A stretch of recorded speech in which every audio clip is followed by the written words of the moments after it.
Okay, so now this front end here should be completely loose, and you can see I'm slowly starting to pull it out. One thing we have to watch here is, let's see, there we go, right in here is the air nozzle on the hop-up unit, so just be very careful, pull it straight out. When you feel it stop, you can tilt it up, and then it'll come right out. And what that is, notice how there's some clearance in this mag well, so when you slide it forward, the nozzle stops, and then you can literally just tilt the entire assembly out. Now it's going to be a little tight because it's a snug fit, so just pull it right through here. Try not to hit that hop-up adjustment. Okay, and that is a piece that we don't have to touch anymore, which is excellent, so we save a lot of time here. I know a lot of gun docs enjoy working on AKs because they are relatively easy to disassemble. I mean, you know, without having to film it, I could probably have this done in 5 minutes. You know, if it doesn't cause too much trouble with stripping screws and things like that. Now, I used to have a TM SIG 5, was it 552? The short one. And that thing was an absolute nightmare to disassemble and assemble. There was a series of gears, all this other kind of stuff. You know, some designs are just a lot more forgiving than others. So now what I'm going to do is I'm going to remove this motor grip here. That's just a regular Phillips head screw. This one you will need to torque down, so make sure you get a good screwdriver that won't kind of dick it up for you, for lack of a better term.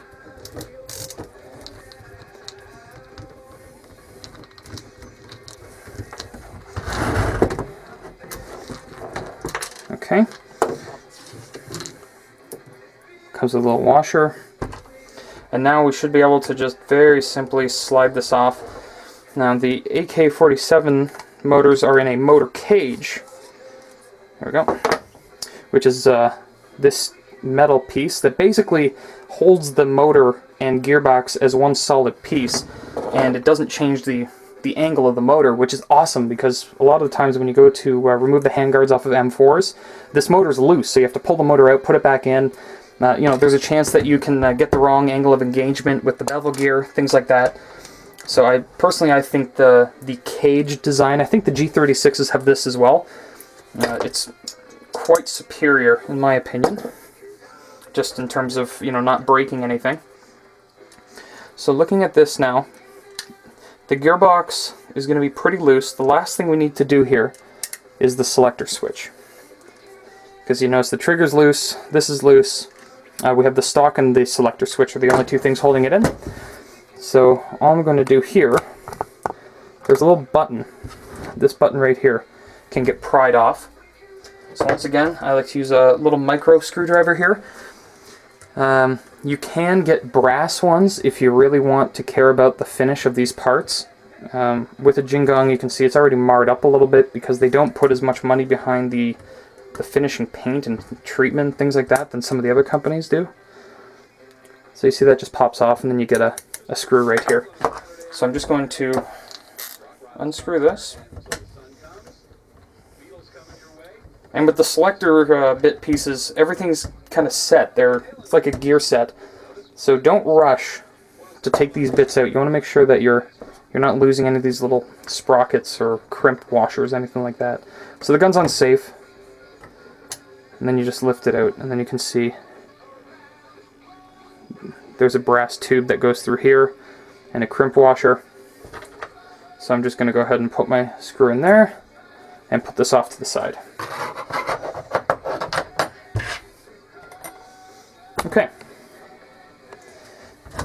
So now you can see the motor is free to float around right now. There's nothing holding this in place.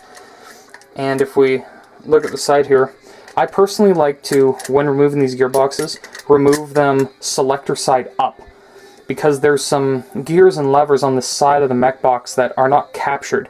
So what happens is if you turn it this way and take it out, all the gears fall out onto the table. And if you've never done this before, you won't be able to note the orientation that they were in. So, just save yourself some hassle. Do them top side up so you don't lose anything on the ground.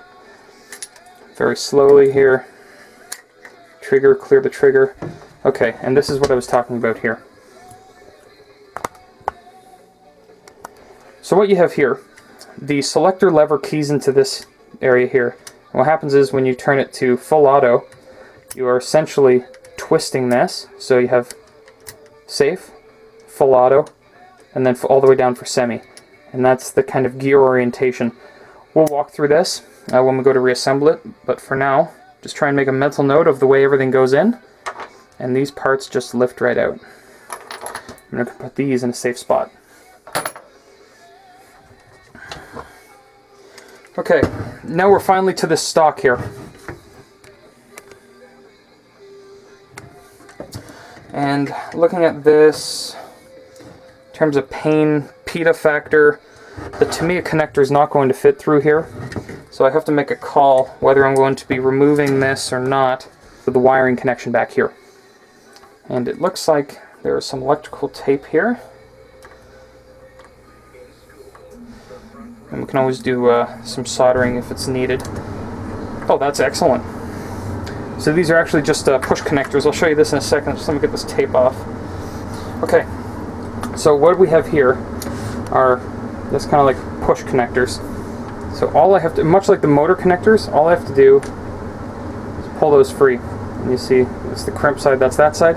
So really, there's no soldering that we need to do here. So that's very nice. Makes our day easy.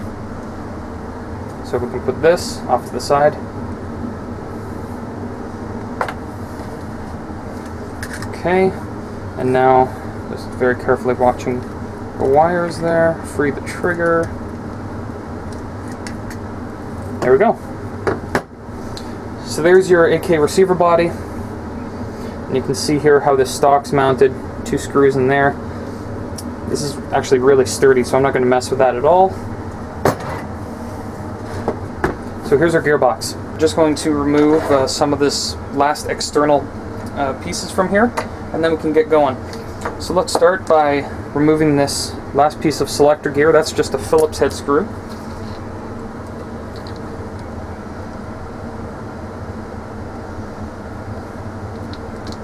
I have to hold this in place because it spins.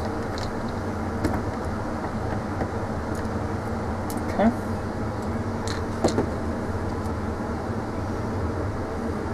So we'll put that to the side, and then we're also going to notice the other piece drop out from underneath.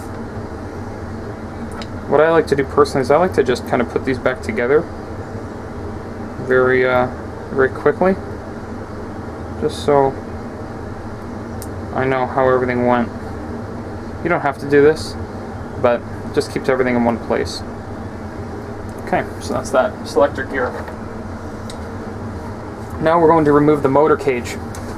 And you can see here on this particular gearbox, we have a few screws here that we're going to need to remove, as well as this top sliding piece. So luckily for us, on this particular gearbox, all of these look to be the same size. It is a T0.8 Torx bit. I highly suggest you get yourself a good pair of mini Torx drivers if you're going to be doing this. You could maybe use a flathead if you didn't have a Torx, but you really are risking stripping the screw head out. So we're going to start by removing these two, and these just bolt right through into a threaded piece, so it's no big deal. Just take these out. Okay. Well, one thing to note, the motor is magnetic. Well, at least I should say, if you have a strong motor with a lot of good brushes on it, it should be pretty magnetic. You can see that here, right? So that's just one of the indications. If you have like a really high torque motor, I know they do that. And we're gonna just slowly wiggle our motor cage, and you see the pinion gear there.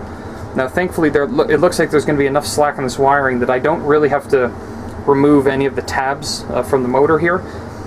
Now if you were doing something like a motor replacement, you'd have to remove this, pull the electrical, and split this cage apart. But for today's purposes, we don't need to do any of that, so I'm not going to take anything apart that I don't have to. And just very gently, there's your pinion gear.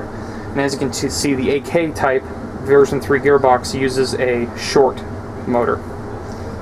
So now we can just kind of leave that off to the side. Try not to bend your wiring all over the place, because these are solder points, so don't put too much pressure on those. Just try and keep the wiring loom in line as much as possible.